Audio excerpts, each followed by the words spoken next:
Alors bonjour, LVA TV est de sortie aujourd'hui dans les grands vents de Kamouraska. Je suis en présence de deux personnalités qui ont marqué l'agriculture, chacune à leur façon. Roméo Bouchard, que vous connaissez puisque La Vie agricole a édité l'UPA, un monopole qui a fait son temps ces dernières semaines avec lui. Et Gilbert Normand, ancien secrétaire d'État à l'agriculture sous le gouvernement de Jean Chrétien. Et chose extraordinaire, après avoir rencontré Roméo Bouchard ces dernières années, avoir écrit le livre avec lui, nous avons fait quelques entrevues avec Roméo. Nous avons parallèlement avec LVA TV fait des entrevues avec Gilbert Normand il y a quelques semaines pour reparler de son histoire agricole. Et nous avions l'intention de faire la rencontre de ces deux hommes. C'est chose faite, nous sommes à Kamouraska, au restaurant Mamie Kamouraska Terroir, et on va les faire parler d'agriculture.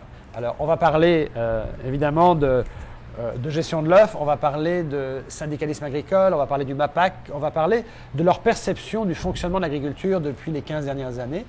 Puis ce que je retiens, parce qu'on a dîné ensemble avant la rencontre, ce que je retiens de ces deux hommes, qui semblent avoir certains points communs, tous les deux, vous avez dit tout à l'heure pendant le dîner, l'agriculture est rendue insoutenable et les agriculteurs, en fait, sont toujours en train de réclamer. Mais ils ne réclament pas un changement de système, ils réclament plus d'argent.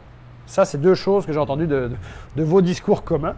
Donc, j'aimerais ça que vous commenciez comme ça pour nous aborder un peu. Qu'est-ce que vous voulez dire quand les agriculteurs réclament toujours plus d'argent? Bien, chaque fois que les agriculteurs se manifestent, c'est toujours pour avoir de l'argent dans un but mercantile quelconque. Ils ont différentes sortes de demandes, mais ça tourne toujours autour du signe de pièce. Mais jamais je les ai entendus s'interroger ou faire des demandes sur leur mode de fonctionnement. Voir s'ils ont eux-mêmes pensé s'ils ne pourraient pas changer leur façon de faire, leur façon de fonctionner et leur façon de produire et d'écouler aussi leurs produits. Donc, vous avez un sentiment que les choses sont restées un peu figées dans un système archaïque. On est dans un statu quo qui, à mon avis, va éclater. Ça, M. Bouchard, je pense que ça rejoint un petit peu des idées que vous avez déjà portées. Oui, c'est sûr. Mais je dirais quand même, en partant, c'est que c'est normal que les agriculteurs aient souvent affaire au gouvernement.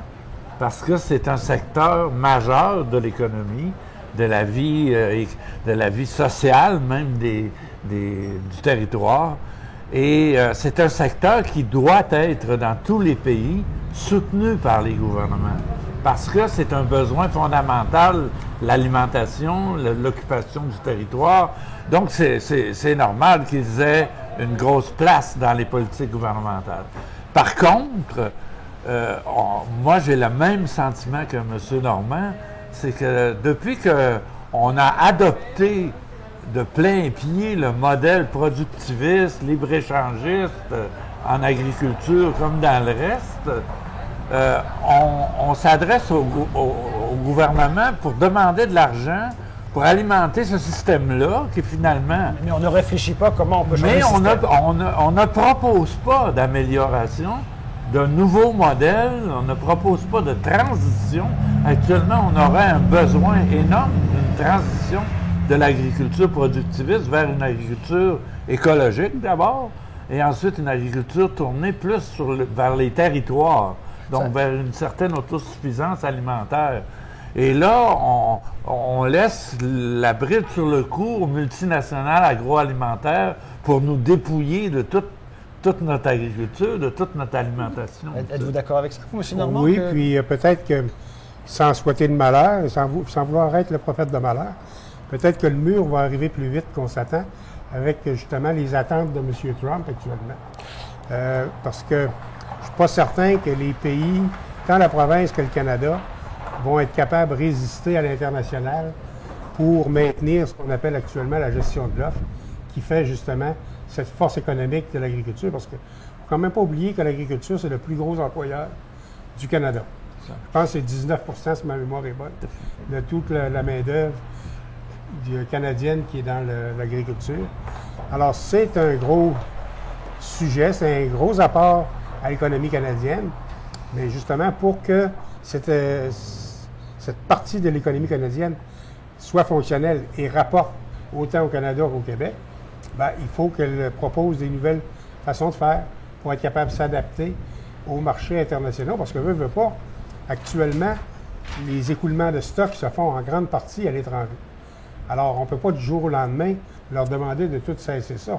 Mais est-ce qu'il y aurait d'autres façons de faire pour le faire aussi bien et le faire de façon aussi rentable? Mais quand vous, tous les deux, là, tout à l'heure, pendant le dîner, vous parliez d'un éventuel chaos, effectivement, en agriculture, notamment par rapport aux demandes de M. Trump. On vient de sortir du G7, on vient de voir l'esclandre, en fait, de Trump dans son Air Force One après avoir quitté Charlevoix, où il a critiqué largement l'agriculture canadienne qui tue les agriculteurs américains. Est-ce que est-ce qu'il fait un constat réel de la situation ou c'est une enflure? Ben moi, je pense que ça fait plusieurs années, ça fait même, je dirais, quelques décennies que les pays de l'Amérique latine et comme les États-Unis se plaignent du système de gestion de l'offre canadienne parce que, justement, ils n'ont pas accès au marché canadien. Et depuis longtemps, ils veulent avoir accès au marché canadien. Et la base électorale de Trump, qui se situe principalement en agriculture au Wyoming et au Wisconsin, demande justement à M. Trump d'essayer de faire lever ces barrières, surtout dans le niveau du lait. Parce que vous disiez en dînant tout à l'heure que déjà en 97, 98, je pense, au Chili, vous aviez été exclu d'une rencontre à cause de ça. Ben, c'est-à-dire qu'on m'avait dit que j'étais pas utile autour de la table parce que la gestion de l'offre du Canada était quelque chose d'immuable et que ça n'apportait rien de nouveau dans les discussions internationales. Bien, jusqu'à récemment, dans les ententes de libre-échange, même si ça ne plaisait pas toujours, on a accepté de bon gré ou de bon gré mal gré de faire une exception pour la culture et une exception pour l'agriculture. Oui. Parce que c'est deux domaines absolument vitaux pour chaque pays, chaque nation, chaque peuple. Mais là, les nouvelles ententes et les nouvelles négociations n'acceptent plus ces exceptions-là. Non, il n'y a plus d'exclusion. On ne veut plus d'exception en agriculture, on n'en veut plus non plus en culture. Les Netflix et tout ce monde-là veulent avoir absolument le champ libre dans tous les pays et souvent même pas payer leurs taxes. Alors, on est devant là, une avancée du système productiviste et libre-échangiste qui est en train... Monsieur Normand, je partage son point de vue. On est proche du mur, là. On est proche du point de bascule. Et ce qu'on vit actuellement au niveau de la gestion de l'offre au Canada et au Québec n'est qu'un morceau de ce mouvement-là. T'sais. Parce que la gestion de l'offre, elle est grugée de partout, là. Elle est grugée de l'extérieur par les ententes de libre-échange.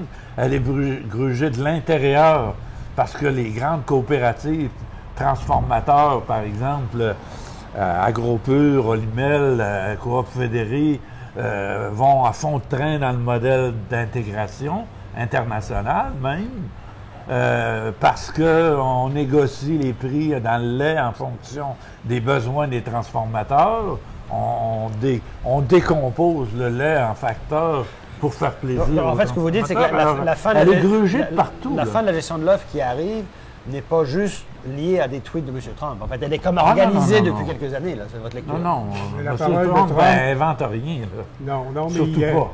Il arrive à un moment critique. Il arrive à manger. Puis, moi, il y a une chose que j'aimerais ça que vous m'expliquiez l'un et l'autre, puis peut-être M. Normand, parce que vous avez été en charge au gouvernement fédéral.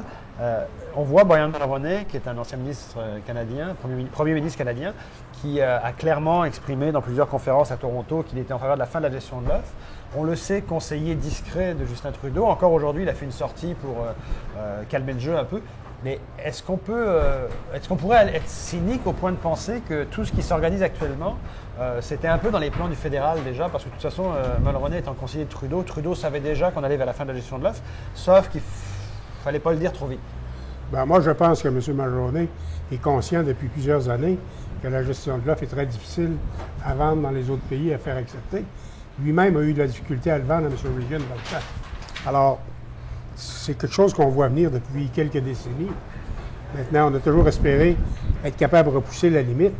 Mais là, à mon avis, il n'y a plus beaucoup de place sur le bord du cap pour repousser la limite. Là, on arrive il ne faut surtout pas s'en tenir à une espèce de panique devant ça. C'est qu'on n'a pas de... C'est qu'il y a un autre modèle agricole Ouais. qui demande de plus en plus à être entendu, à avoir sa place, qui est un modèle qui, lui, est plus écologique, puis aussi est plus orienté vers l'autosuffisance alimentaire des populations, des Mais communautés. pour aller vers ce nouveau Et modèle. ce modèle-là, les jeunes partout, là, tout le monde tripe sur les fermiers là, de Jean-Martin Fortier. Même l'UPA se fait une gloire de le commanditer. Mais c'est cet autre modèle-là, actuellement, qui crie de plus en plus pour être entendu, c'est la réponse Oui, mais si c'est à l'impasse de l'autre modèle. Alors, si c'est la réponse à l'impasse du modèle, est-ce qu'aujourd'hui, parce qu'on est organisé aujourd'hui au Québec avec l'UPA, parce que c'est le monopole, la loi lui donne le droit ultime de gérer l'agriculture. Donc, en fait, c'est une bonne nouvelle. Il se rapproche de Jean-Martin Fortier, il se rapproche de la ruralité. Est-ce que c'est la réponse? En fait, l'UPA a trouvé la réponse? Moi, je pense que ça peut être une solution, mais la seule chose, c'est qu'à date, cette solution-là n'a pas fait ses preuves. Et je pense que c'est ça qui met un peu les freins. Les gens sont un peu hésitants pour un changement. Ça va être un changement drastique. Il faut le dire, ça va être un changement drastique. Elle fait quand même de plus en plus ses preuves, mais elle n'a pas les moyens. Elle n'est pas soutenue.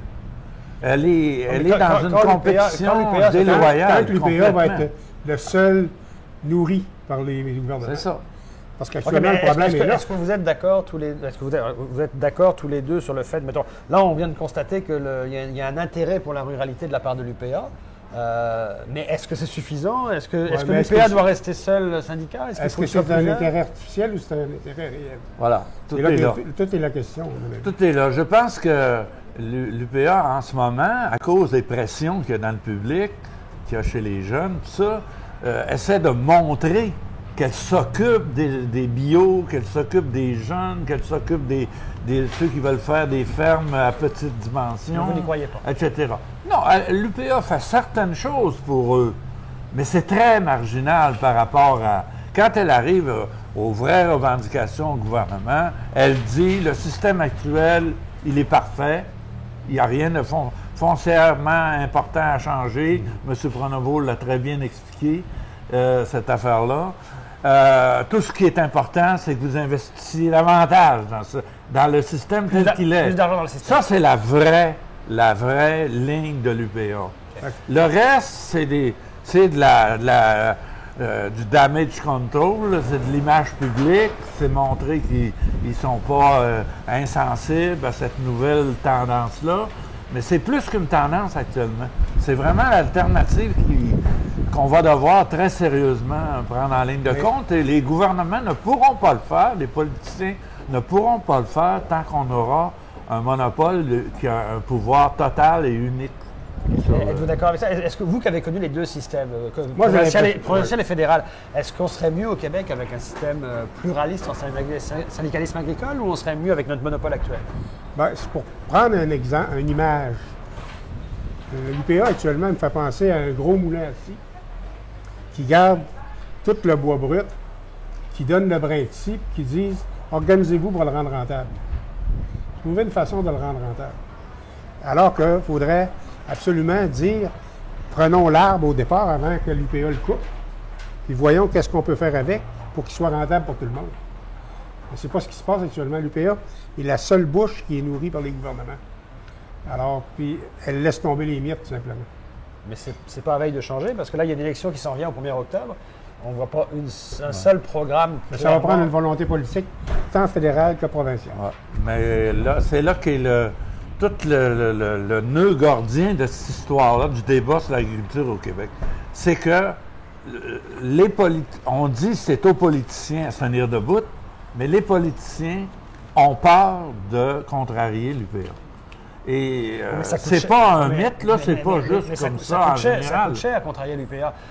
La presse hier a sorti un article de la sortie de Pierre Paradis qui n'était pas sorti depuis 18 mois. Ceux qui sont proches du dossier agricole comprennent ça, mais dans le public, c'est difficile à comprendre que les politiciens puissent être aussi intimidés par l'UPA. Parce qu'ils ne réalisent pas, d'abord, comme on le disait tout à fait au début, l'importance qu'a l'agriculture dans l'économie puis dans la culture québécoise. Et c'est là que, quand on parle d'avoir plusieurs syndicats, qu'on risque de détruire la force de négociation des agriculteurs, on se trompe. Parce qu'à un moment donné, quand une force devient trop monopolistique, trop forte, elle se retourne contre toi. Et ça devient un pouvoir qui, à ce moment-là, exerce le contrôle sur tout. Et tu ne peux plus avancer, tu ne peux plus faire bouger, tu ne peux plus faire de débat. Donc là, les politiciens sont captifs de ce monstre-là. Mais croyez-vous que quand Pierre Paradis fait une sortie hier en disant il y a la main de l'UPA derrière toutes mes histoires, là, croyez-vous à ça ou c'est possible? Oui, parce que l'UPA est un organisme, à mon avis, amoral et pour qui la fin justifie tous les moyens. À ce point-là? Alors, ce que j'ai pu en vivre, ce que j'ai vu et de l'intérieur et de l'extérieur. Autant dans la politique municipale qu'en politique fédérale. Ben, je suis d'accord avec ça, mais le problème, c'est que c'est très difficile à faire voir ça à la population. Puis tant qu'il n'y aura pas une sorte de révolte de la population devant le pouvoir abusif qu'on donne à une corporation, ne serait-ce que par les moyens financiers que lui permet toute la mise en marché collective, là, c'est des sommes. Il n'y a aucune corporation privée qui dispose de montants comme ça pour faire avancer sa cause. Hein? Non, mais tant que les tablettes vont être pleines dans toutes les épiceries, ça va être très difficile de faire comprendre ça à la population. Mais vous qui avez connu quand même, je reviens à ça, M. Normand, les deux systèmes, donc le système provincial et fédéral. Dans les autres provinces, en fait, les quotas ne sont pas les mêmes, les quotas de poulet, les quotas le système du syndicalisme est pluraliste alors qu'ici il est monopolistique. Vous qui avez vu les deux côtés de la médaille, là, c'est quoi la raison pour laquelle au Québec... L'UPA détient au Québec un pouvoir que les autres syndicats n'ont pas dans les autres provinces. Mais ça, c'est bon pour l'agriculteur, là. Bien, ça a été bon à venir jusqu'à date. Mais là, on arrive à un point où il y a une contradiction. Là. Le point de bascule dont vous parliez ce midi. Ben, c'est ça, la gestion. L'UPA, ce qui donne la force de l'UPA actuellement, c'est tout le contrôle. Et le contrôle, c'est la gestion de l'offre. Alors, si la gestion de l'offre tombe, que le gouvernement décide de ne plus supporter la gestion de l'offre comme moyen international, ben, les pouvoirs de l'UPA vont s'estomper. Tout à fait. Je le dis très bien dans le livre, à un moment donné, si jamais le contrôle de la mise en marché échappe de nouveau à l'UPA, soit par les négociations de libre-échange, soit en rétablissant le pluralisme syndical, où la gestion des plans conjoints se ferait pas par un seul syndicat, mais par plusieurs. L'UPA va redevenir ce qu'était l'UCC à l'époque. Ouais, c'est-à-dire qu'un syndicat d'adhésion libre, mais qui n'est pas unique, qui n'a pas le privilège de contrôler la gestion de l'offre. Mais je dirais en conclusion, si Donald Trump, après tout l'esparage qu'il a pu faire ces derniers jours, arrivait à terme à ses objectifs, jusqu'à un certain point, c'est nuisible pour l'agriculture canadienne, l'agriculture laitière canadienne, mais ça va libérer en fait l'agriculture pour lui ouvrir la porte au pluralisme syndical. Ben oui et non, parce que là, si ça se fait dans les conditions actuelles, qu'on n'a rien préparé, puis qu'on n'a pas assumé l'évolution, là, les gens en bas de la ligne, en bas de l'échelle, vont tomber comme des mouches. Là. Il va y avoir les gros. Les coopératives comme la Coop fédérée ou Agropur ou Olimel, ils brailleront pas longtemps la fin de la gestion de l'offre. Ça fait longtemps qu'ils se préparent pour s'en passer. Mais qu'est-ce qui fait c'est l'agriculteur, le producteur laitier qui a 150, 200 mètres. Lui, je ne suis pas sûr qu'il va s'en relever. Mais qu'est-ce qui fait qu'en Europe, c'est pas la gestion de l'offre, mais le système des quotas qui était un peu similaire à la gestion de l'offre, quand la fin du système a été annoncée, on l'a annoncé 12 ans à l'avance. Qu'est-ce qui fait en fait qu'au Canada, on ne rentre pas dans cette dynamique de dire on l'annonce et on donne une planification? Si vous dites tous qu'on est rendu là. C'est parce qu'on n'évolue pas là-dessus. C'est ça. C'est une volonté gouvernementale. C'est devenu un dogme, la gestion de l'offre. Puis le gouvernement, à mon avis, attend peut-être le hockey de l'UPA pour aller de l'avant. Il ne l'aura jamais. Il n'aura jamais le hockey de l'UPA. Le gouvernement provincial, je comprends, mais vous pensez que même le gouvernement fédéral est en attente du hockey de l'UPA? Peut-être moins, mais il y a l'oreille assez ouverte à l'UPA. Alors, écoutez, ça, c'est assez mystérieux. Comment la gestion de l'offre, en réalité, elle repose sur des lois fédérales. Oui. Mais l'histoire se passe au niveau provincial. Le dernier mot est provincial, c'est ça? Ah oui, puis comme... Mais il faut que le gouvernement fédéral la défende, ce système-là, pour établir les prix à cause des frontières. Pour les frontières. C'est dramatique parce que, comme toute institution qui se fossilise, n'évolue plus, on ne prépare pas l'avenir, on ne s'oriente pas vers l'avenir. Alors, quand les gros coups vont arriver, on est vulnérable au dernier degré. Tu sais. Et les seuls qui actuellement sont un peu une préparation de l'avenir, c'est les jeunes agriculteurs qui partent pas avec un système de méga partout, puis de méga machines, puis de méga dettes. C'est eux qui vont être les mieux préparés, finalement, à se défendre dans ce nouvel univers-là. Parce qu'en fait, ça va être à peu près la même problématique que les taxis ont connue quand Uber a débarqué. Ça va être à peu près la même chose. Vous avez des bonnes comparaisons, comme le Moulin-Ci tout à l'heure. C'est des bonnes comparaisons. Ben écoutez, M. Normand, M. Bouchard, merci beaucoup de nous avoir accueillis dans la belle région de Kamouraska. Sûrement que c'est peut-être pas la dernière rencontre qu'on fait ensemble. On va appeler ça l'ubérisation de l'agriculture. Bon, voilà. Et on reparlera dans les prochaines semaines, dans une prochaine rencontre de l'ubérisation de l'agriculture.